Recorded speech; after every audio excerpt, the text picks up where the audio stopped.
On est à Brazzaville depuis quelques jours et justement on a fait un constat qui est un phénomène que rencontrent aussi les Congolais, c'est les coupures d'eau et d'électricité. Pourquoi l'accès à un service aussi essentiel est-il aujourd'hui si mal en point? Il n'y a pas un dirigeant au monde qui peut comme ça prendre le plaisir de priver son peuple d'eau. D'où vient le problème alors? Je continue. Est-ce que vous n'avez peur, Monsieur le Président, de ces réseaux sociaux? J'en ai pas peur. Vous êtes cité parfois dans des affaires de biens mal acquis, notamment des biens immobiliers, entre autres, qui ont été saisis en France. Que pensez-vous de ces enquêtes qui sont ouvertes en France pour la lutte contre la corruption? Comment dire ça? Grosso modo, c'est la diffamation. Dans la prochaine présidentielle au Congo aura lieu en 2033. Vous aurez alors 89 ans. Est-ce que vous passerez à ce moment-là le flambeau à une nouvelle génération? Bon, mais on ne parle pas de cette question maintenant. Je n'ai même pas encore commencé de démarrer. Revenez une autre fois. Bonjour Monsieur le Président. Bonjour Monsieur. Merci de nous accueillir ici au Palais et de prendre le temps de répondre à nos questions. Alors pour cette interview, on sera à deux. Juste à ma gauche, il y a mon collègue Marc Marco. Bonjour Monsieur le Président. Bonjour Monsieur. Alors on va commencer directement cette interview. Monsieur le Président, vous dirigez le Congo depuis 41 ans maintenant et vous venez d'être réélu avec plus de 94% des suffrages. Qu'est-ce qui vous motive à rester encore au pouvoir? Être toujours au service de mon peuple, c'est sûr. Et c'est l'idéal qui nous a habité depuis notre jeunesse. Quand nous militions déjà dans les lycées et collèges pour l'indépendance de notre pays, nous sommes toujours guidés par cet idéal. Monsieur le Président, vous avez été réélu cette année à 82 ans. L'âge moyen au Congo, il est de 23 ans. Comment est-ce que vous vivez ce décalage au quotidien? Bon, il y a toujours eu des jeunes, des adultes et des vieux dans toutes les sociétés. Et ce qui compte pour nous, ce sont les idées de progrès, les efforts qui sont engagés pour la libération totale de notre pays et non pas l'âge des uns des autres. On a connu, peut-être qu'on connaît encore aujourd'hui, des sociétés où on rencontre des jeunes avec des idées fascistes, archaïques, et des vieux aussi. Donc ce sont des idées, des projets qui comptent, et non pas l'âge de celles et ceux qui les portent. Et justement, comment est-ce que vous arrivez à rester encore connecté à cette jeunesse? Vous, personnellement, par quel pont vous faites le lien entre vous-même et cette jeunesse-là, personnellement? Bon, d'abord, c'est le contact direct. Ouais. Et aussi parce que les jeunes eux-mêmes savent que à chaque instant, j'ai une pensée pour eux. Et nous avons décrété 2 années de la jeunesse ici et dans notre pays. Et au niveau de l'État, nous créons des institutions de promotion de la jeunesse pour essayer d'encourager leurs initiatives pour qu'ils se prennent en charge. Et ils s'en rendent compte, ils sentent que nous sommes en liaison avec les jeunes. Et ils le savent. Et ce contact est établi et vous pouvez le constater dans le pays, puis si vous y êtes. Et justement, j'aimerais qu'on parle un peu de chiffres et de cette jeunesse-là. Au Congo, chez les 18-35 ans, le chômage dépasse les 40%. Comprenez-vous qu'un jeune Congolais puisse se dire ou puisse penser qu'il y a eu un échec, en tout cas au niveau de votre politique dans l'emploi des jeunes? Ils peuvent le penser à tort. Et passer un pays comme le nôtre, et les générations de politiques avant nous l'ont pris à l'indépendance. Ils n'avaient même pas 1 kilomètre de route bitumée en dehors de quelques ruelles bitumées dans les cités dites européennes. de Brazzaville, de Pointe-Noire ou de Dolisie, pas un seul kilomètre de route bitumée. Il y avait à peine une demi-douzaine de lycées et collèges dans le pays, pas d'université bien sûr. Et aujourd'hui, il y a plusieurs centaines de lycées et collèges dans le pays. Les jeunes réalisent quand même et que les générations d'aujourd'hui sont en train de travailler pour préparer les conditions de la prise de relais. Et pas, Mais peut-être que l'éducation n'est pas synonyme d'emploi. Vous diriez quoi à un jeune Congolais qui serait en face de vous aujourd'hui et qui vous demanderait ce que vous faites dans votre politique interne pour l'emploi des jeunes? Vous lui répondriez quoi concrètement? Oui, ils auraient raison parce que nous n'avons pas encore réussi le plein emploi dans notre pays. Et nous n'avons pas encore totalement réussi l'adéquation entre l'éducation et l'emploi. Et pourtant, ils savent que nous nous efforçons de faire en sorte que la formation à l'école ne soit pas seulement une formation théorique, mais qu'elle soit aussi technique. Et nous nous employons à faire en sorte que des institutions au niveau de l'État soient créées pour impulser et garantir la possibilité pour les jeunes de se prendre en charge, de créer des emplois. Je pense en cela au FIGA, un fonds que nous avons mis en place pour impulser, donner de la garantie aux jeunes qui veulent entreprendre. À ce jour, il y a plusieurs milliers de jeunes que nous avons engagés dans cette voie. Et la diversification de l'économie aussi. La mécanisation de l'agriculture, il y a un grand mouvement de développement de l'agriculture et de l'agro-industrie. Et toutes ces initiatives sont prises dans l'intérêt de la jeunesse pour que l'éducation ne soit pas seulement le fait de savoir lire et écrire et puis d'aller au chômage. Est-ce que, Monsieur le Président, c'est la première fois que vous accordez une interview en médias en ligne, regardée par des jeunes? Est-ce que vous-même, vous êtes présent sur les réseaux sociaux? Est-ce que vous êtes sur Facebook, TikTok, Instagram, par exemple? Bon, pas si accroché que ça, mais j'encourage les jeunes à rester liés à ces instruments qui leur permettent de communiquer, n'est-ce pas? Et j'encourage cela. Encore que je n'encourage pas l'usage qui en est fait par quelques-uns qui se manifestent dans le système, dans l'anonymat, font la diffamation, du dénigrement. Sinon, pour la communication, j'encourage plutôt des jeunes. Est-ce que ça vous arrive, je vais pousser un peu plus la question, est-ce que ça vous arrive vous-même d'utiliser ces plateformes-là, personnellement? Pas souvent, de temps en temps. Bon, mais j'ai des collaborateurs aussi qui m'aident à le faire, non? Et ma prochaine question, elle reste dans cette dynamique-là. J'allais vous demander ce que vous pensez justement de ces réseaux sociaux comme outil de démocratie aujourd'hui en 2026. Et on a vu récemment le Gabon ou la Guinée suspendre les réseaux sociaux pour une durée plus ou moins longue. Quel regard portez-vous sur ce genre de décision? Non, il ne m'appartient pas de porter des jugements sur des décisions que d'autres dirigeants prennent dans leur pays à la lumière des analyses qu'ils font de la réalité de ces pays-là. En ce qui concerne le Congo, comme vous le constatez, nous ne procédons pas ainsi. Et vous pensez quoi de l'utilisation des réseaux sociaux comme outil justement de démocratie? Oui, bien sûr qu'il faut encourager cet outil de démocratie. La preuve, je suis en train de discuter avec vous. Et c'est donc une façon de l'encourager, de reconnaître son utilité sociale.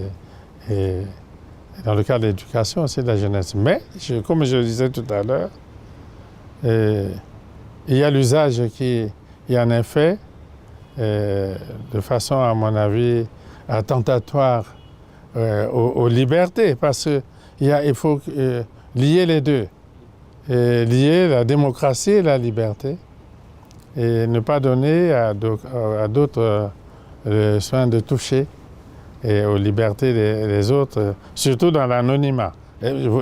Cela se fait aussi, oui, dans l'anonymat. Et est-ce que vous en avez peur, Monsieur le Président, de ces réseaux sociaux? Justement, est-ce que vous en avez peur aujourd'hui? Peur, non.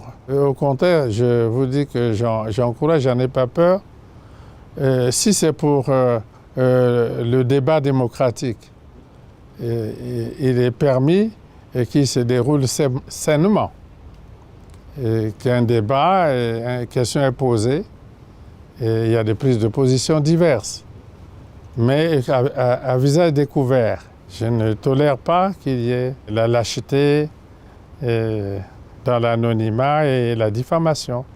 À ce moment-là, il faut qu'il y ait des instruments de justice pour créer les équilibres. Il y a un sujet, Monsieur le Président, dont on a beaucoup parlé sur les réseaux sociaux, c'est l'opération que vous avez lancée fin septembre 2025 de répression contre les gangs, ces fameux Koulouna ou Bébés Noirs. Aujourd'hui, quelle est votre stratégie sur ce sujet en particulier? Bon, d'abord, il faut, pour la démocratie, permettre que les populations vivent en paix, non? Sinon, il n'y a pas de démocratie. Et s'il y a des groupes terroristes, de bandes armées, et qui empêchent même les populations de mettre le nez dehors, qui étouffent la vie, je pense que la liberté, la démocratie, là, n'existe plus. Et il n'était pas possible de laisser notre peuple exposé aux bandes de bandits armés qui empêchaient les populations même d'aller au marché ou de vendre la nuit devant les tables dans la rue. Cela devenait impossible. La vie elle-même, et la liberté et la démocratie étaient étouffées. Je pense que vous êtes à Brazzaville et vous pouvez circuler la nuit. Nous discutons là, nous sommes à Brazzaville. Circulez donc la nuit et vous interrogez les populations. Ils vont vous dire que l'opération d'éradication du grand banditisme dans la ville était salutaire et qu'ils ont retrouvé la liberté et l'envie de vivre en paix. Imaginez des spectacles qui se produisent à Haïti. Je prends cet exemple. Il y en a d'autres. Nous n'avons jamais pu permettre que notre pays devienne cela. L'opération va continuer jusqu'à quand? Elle ne continue pas de façon permanente, puisque le peuple vit en paix. Et si des bandits se manifestent quelque part, il est normal qu'ils rencontrent la force publique. Mais ce n'est pas une opération 24 heures sur 24, des gens en armes en train de... Vous êtes à Brazzaville, vous ne sentez pas cette atmosphère-là. S'ils pouvaient, par extraordinaire, se manifester et pour faire du mal aux populations, empêcher les populations de vivre en paix, il est normal qu'ils rencontrent les forces de l'ordre. C'est normal peut-être. Vous l'avez dit, on est à Brazzaville depuis quelques jours et justement on a fait un constat qui est un phénomène que rencontrent aussi les Congolais, c'est les coupures d'eau et d'électricité. Pourquoi l'accès à un service aussi essentiel est-il aujourd'hui si mal en point? Vous savez, l'eau, l'électricité, commençons par l'eau, c'est la vie. Il n'y a pas un dirigeant au monde qui peut, comme ça, prendre le plaisir de priver son peuple d'eau. L'eau, c'est la vie. C'était Lénine qui avait déclaré que la révolution d'octobre, c'était le pouvoir des soviets plus l'électricité. C'est pour dire qu'il n'est pas possible qu'un dirigeant ne pense pas à l'électricité pour les populations et pour l'économie. D'où vient le problème Non, alors? je continue. Oui. Alors, l'eau.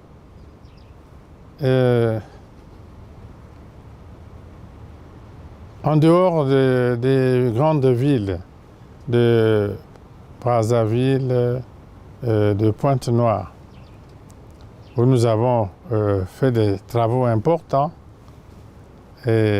d'adduction d'eau, même si cela n'est pas suffisant, et où nous avons un programme ambitieux d'augmentation des capacités de production d'eau potable à travers le projet que nous avons avec l'Italie, le plan Mattei. Nous avons un grand projet à Brazzaville et à Pointe-Noire, mais en attendant cela, nous sommes en train de réaliser 10 forages autour de Brazzaville, 5 forages autour de Pointe-Noire, mais en attendant le grand programme que nous sommes en train d'élaborer en liaison avec l'Italie. L'Italie. Mais en même temps, pour l'eau toujours, nous avons, il y a quelques années, lancé le moteur de l'eau potable pour tous. C'est en dehors des grandes villes, dans l'arrière-pays, dans les villages. Nous avons projeté de réaliser 4800 et quelques forages dans les villages, avec un système de pompes, d'énergie solaire pour donner l'eau au village. Sur les 4800, nous avons réalisé 2800 forages.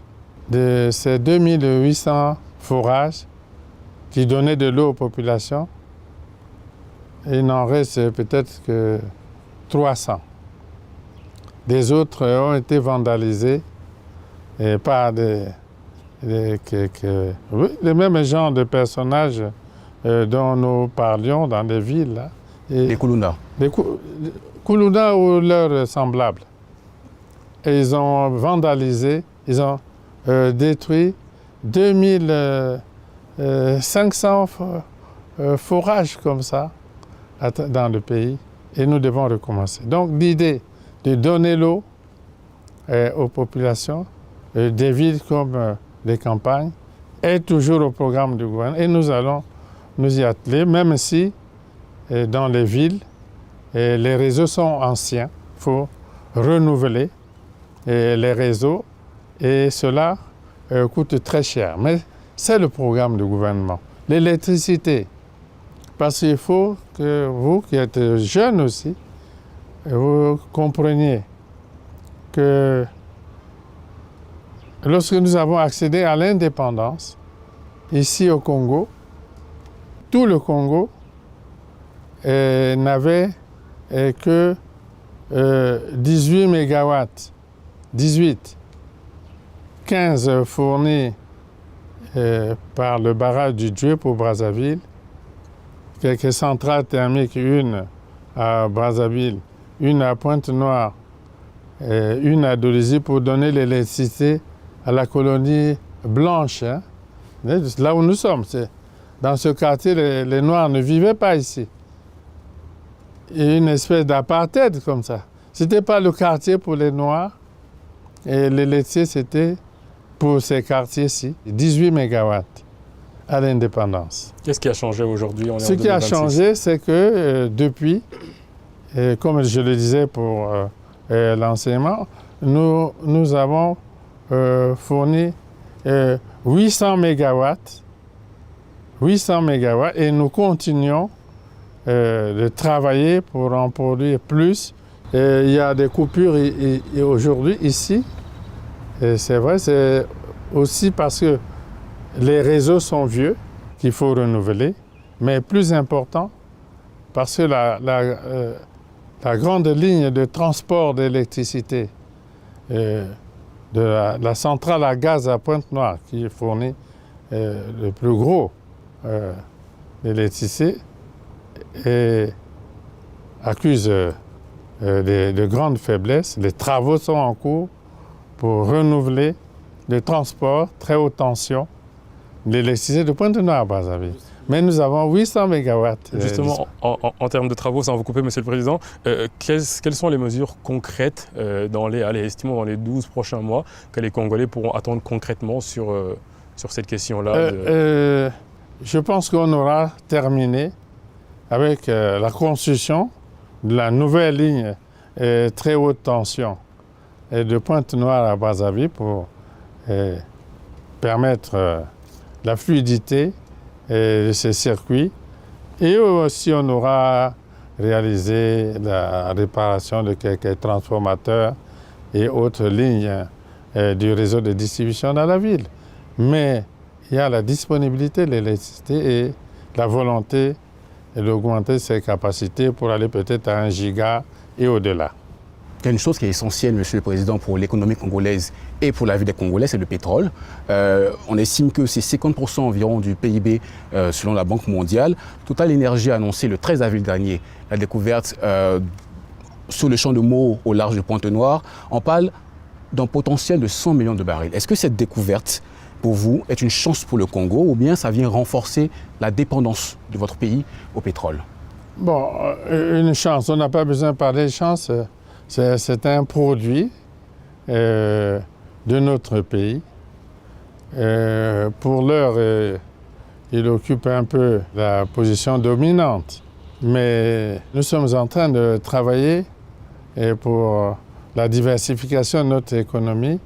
Et notre économie ne va pas que dépendre du pétrole parce que nous avons d'autres ressources et elles sont nombreuses.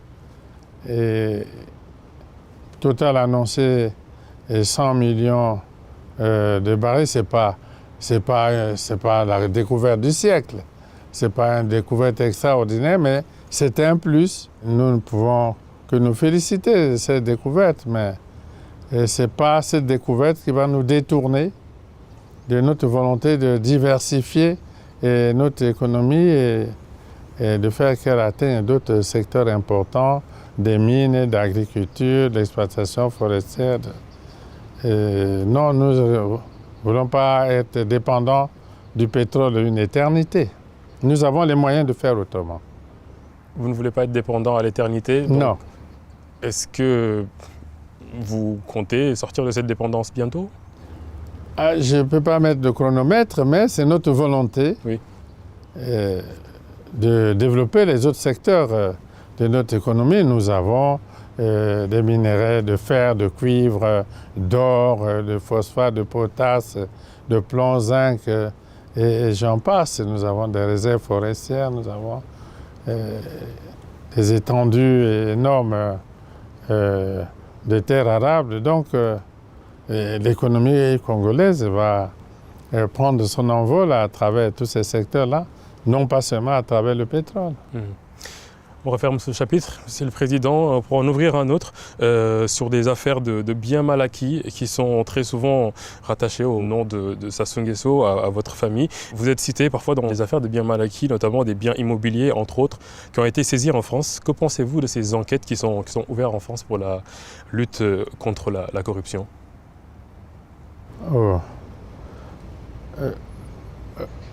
Comment dire ça? Grosso modo, c'est la diffamation. C'est la diffamation. Je vais vous expliquer tout ça. C'est la diffamation et c'est quelque part une atteinte à la souveraineté de notre pays. Parce que, commençons par les associations, elles ont des noms divers là-bas. Les ONG. Des ONG d'Europe, c'est pas, surtout d'Europe. Elles n'ont aucune légitimité. Aucune légitimité. Ça, c'est un. De deux. Pourquoi, Monsieur le Président, juste? Pourquoi est-ce qu'elles n'ont pas de légitimité, ces associations, pour vous? Bon, personne ne leur a donné le droit de parler au nom des Congolais. Parce qu'elles parlent au nom des Congolais. C'est ça le manque de légitimité. Personne ne leur a donné le droit de parler au nom des Congolais. Deuxièmement, la justice française, qui s'occupe de ces affaires, n'a même pas voulu respecter les accords qui nous lie à la France depuis 1982 d'entraide judiciaire. Non, ne s'occupe même pas de ces accords-là. Troisièmement, cette justice-là n'a même pas daigné envoyer une commission rogatoire ici au Congo, parce qu'il faut établir les faits. Comment on peut rendre la justice sans établir les faits? Il faut d'abord établir les faits. Venir ici au Congo, mener une enquête, établir les faits. Il y a un grand sage, je crois, c'est Mao Tse-tung, qui avait dit « Quiconque n'a pas fait d'enquête n'a pas droit à la parole ». Alors, ils n'ont mené aucune enquête. Il n'y a aucune commission rogatoire qui est venue au Congo ici pour établir les faits. Pour qu'il y ait bien mal acquis, il faut qu'il soit établi qu'une personne a détourné des fonds au Congo, a utilisé ces fonds pour acquérir des biens en France. Cette enquête n'a pas eu lieu. Et pour faire la diffamation, on se contente de dire bien mal acquis. Bon, qui établit le fait de mal acquis? Qui a établi? Vous les invitez à venir faire cette enquête-là? Mais bien sûr, mais on n'a même pas besoin de les inviter. S'il y avait justice, ce serait le premier acte. Même ces ONG qui ont, je crois qu'ils avaient le droit de parler au nom des Congolais, auraient dû demander à leur justice là-bas d'envoyer une commission rogatoire pour établir dans les administrations, je ne sais pas si c'est les banques ou le trésor, ou peu importe, comment les fonds ont été détournés du Congo pour acquérir les biens et les qualifier de mal acquis. Le dire avant, sans enquête du tout, c'est ça la diffamation. Et c'est ça la manipulation. Vous trouvez que c'est de l'ingérence politique? Politique, je n'en sais rien, peut-être. Et peut-être que c'est le cas. Mais enfin, on ne peut pas qualifier quelque chose de mal acquis si vous n'avez pas établi les données du problème. Je crois que nous sommes raisonnables là. Et pour quel but alors il ferait ça? J'ai dit c'est la diffamation, mais même atteinte à la souveraineté de notre pays. Mais ces affaires n'aboutiront à rien, sauf si des décisions arbitraires sont prises là-bas en France. Sinon, elles déboucheront sur rien, puisqu'on n'a aucune base. Et plus globalement, Monsieur le Président, est-ce que vous comprenez que beaucoup de jeunes Africains peuvent avoir de la colère en imaginant, aujourd'hui, liant, à cause de ces affaires, le service public à la corruption? Ah oui, évidemment, s'ils sont manipulés par cette propagande-là, les pauvres, ils n'ont pas de données. C'est là le côté dangereux, non, de certains aspects de communication fallacieuse qui touchent les mentalités et qui créent des problèmes, alors que certains d'entre eux ne sont pas fondés. Qu'est-ce que vous faites donc du coup, vous, de votre côté, pour contrecarrer ou prouver le contraire de toutes ces choses que vous décrivez comme étant de la diffamation? On ne peut prouver le contraire que s'il y a une commission rogatoire qui vient ici. Et vous parlez aux Congolais, vous parlez à ces jeunes justement qui croient en ces... Non. Je ne parle pas de ces questions parce que les jeunes ont besoin d'entendre d'autres choses. Tout à l'heure, nous parlions des vraies questions qui concernent la jeunesse. Mais oui. cela pourrait les rassurer peut-être? Les rassurer. Mais je les rassure en discutant avec des jeunes des vrais problèmes qui les concernent. Des ONG qui sont utilisées par la justice française continueront de diffuser des mensonges. Et nous ici, peut-être si on s'engouffre dans cette voie, on continuera à dire que c'est faux sans que personne n'établisse les éléments de la vérité. Alors, on ne perd pas l'énergie avec ces gens-là, on préfère s'occuper d'autre chose. Justement, j'aimerais que nous aussi on parle d'autre chose, de vos pays voisins. La situation entre le Rwanda et la République démocratique du Congo est très fragile. Comment est-ce que le Congo se positionne par rapport à ce sujet? Ce sont deux peuples amis, le peuple congolais. Les deux dirigeants sont mes frères et j'ai établi avec eux les meilleures relations possibles. Sur cette question, je parle avec l'un et l'autre librement. Et vous avez bien vu que je les ai invités, le président Tshisekedi et le président Kagame, à mon investiture ici. Ils sont tous les deux venus. J'ai pu m'entretenir avec tous les deux. Et nous ferons ce que nous pouvons pour ramener la paix, parce que nous on a besoin de la paix et de la sécurité dans cette région d'Afrique centrale qui a besoin de se construire. Une autre question internationale, Monsieur le Président, ce sont les États-Unis de M. Donald Trump qui ont imposé aux Congolais un travel ban. Aujourd'hui, où est-ce qu'on en est avec cette situation? Ça vous a surpris? Oui, très surpris par la décision. Pourquoi? Bon, parce que les Congolais déjà ils sont pas nombreux. Nous sommes à peine 6 millions d'habitants. Et ils ne sont pas très nombreux, les Congolais, qui s'expatrient et quittent le Congo pour d'autres pays. Il y en a. Et ils ne sont pas si nombreux. Je ne sais pas combien il y a de Congolais en Amérique. Et nous disons que s'il y en a en Amérique qui seraient irréguliers, on peut nous les renvoyer. Il ne manquerait pas de place. Si on va les accueillir et essayer de les intégrer dans la société congolaise. Nous ne pensons pas qu'il y a des milliers de Congolais aux États-Unis, surtout irréguliers. Ce qu'ils disent les Américains ils disent que c'est parce qu'il y a trop de Congolais qui restent une fois leur visa expiré. Mais ils restent en dehors, ils ne respectent pas les lois. Bon, cela, on peut nous les retourner. Mais ce n'est pas une raison pour empêcher les Congolais, des étudiants ou des hommes d'affaires, etc. Bon, nous ne commentons pas plus, mais nous continuons d'échanger avec les autorités américaines sur ce sujet pour arriver à une juste équilibre ou compréhension des phénomènes qui, à notre avis, peut-être n'existent pas tel qu'on le présente.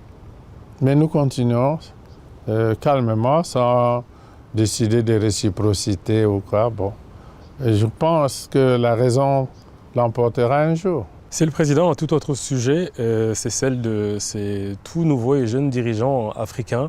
On peut citer Bassirou Diomaye Faye au Sénégal, ou Adani au Bénin qui vient de remporter la présidentielle, ou Ibrahima Traoré au Burkina. J'aimerais savoir, vous, quel regard portez-vous sur ces jeunes nouveaux dirigeants en Afrique? Est-ce que pour vous, c'est important ce nouveau souffle, ce nouveau vent de fraîcheur sur le continent? Oui, des jeunes qui accèdent au pouvoir, c'est toujours un bon signe. Ce n'est pas une raison pour tuer tous les vieux. Donc, on construit ensemble le pays en établissant des contacts de génération. Vous leur parlez justement, vous échangez avec eux? Bien sûr. Ouais. Le président Diomaye a effectué une visite officielle ici. Mm-hmm. Nous, on a eu plusieurs heures de discussion ici avec le président Diomaye, ici à Brazzaville. Je discute librement avec tous ces jeunes, oui. Monsieur le Président, en 2027, il y a un autre président qui quittera lui le pouvoir, c'est le président Emmanuel Macron. Aujourd'hui, quel bilan vous faites de sa politique qu'on appelle parfois un peu abusivement la politique africaine de la France? Bon, la politique africaine de la France, ce n'est pas à moi de la définir, mais je pense que la France a continué de maintenir avec l'Afrique les relations telles qu'elles ont toujours été. Et on a parlé de France-Afrique. Bon, Mais en France, il a été dit qu'il fallait tourner la page de ce qu'on a appelé France-Afrique. Donc, établir d'autres types de relations, mais relations toujours, on espère, d'État à État, et dans la recherche des intérêts réciproques. Je crois que c'est ce qui est en cours. Vous êtes d'accord avec ces jeunes Africains qui disent, donc justement, ce mot France-Afrique que vous venez d'employer, il faut complètement tourner la page de ceci? Mais je crois que la page a déjà été tournée depuis longtemps. On doit faire autre chose. Bien sûr qu'il faut faire autre chose. Il faut évoluer vers quoi alors? Une relation d'égal à égal maintenant? Vers quoi on doit aller? Oh, d'égal à égal. Disons simplement qu'il faut qu'il y ait des relations d'intérêt réciproque. Le mot un peu à la mode, c'est gagnant-gagnant. Chacun doit y trouver son compte dans une coopération. Parce qu'il s'agit de coopération, non? Que chacun y trouve son compte. Et il ne sert à rien de vouloir perpétuer les schémas anciens où on pourrait continuer de penser que l'Afrique n'est qu'un réservoir de matières premières et rien d'autre. Donc, Ce n'est plus le cas aujourd'hui? peut-être encore, oui, et c'est toujours les rapports de force Oui. qui dictent toutes les manœuvres.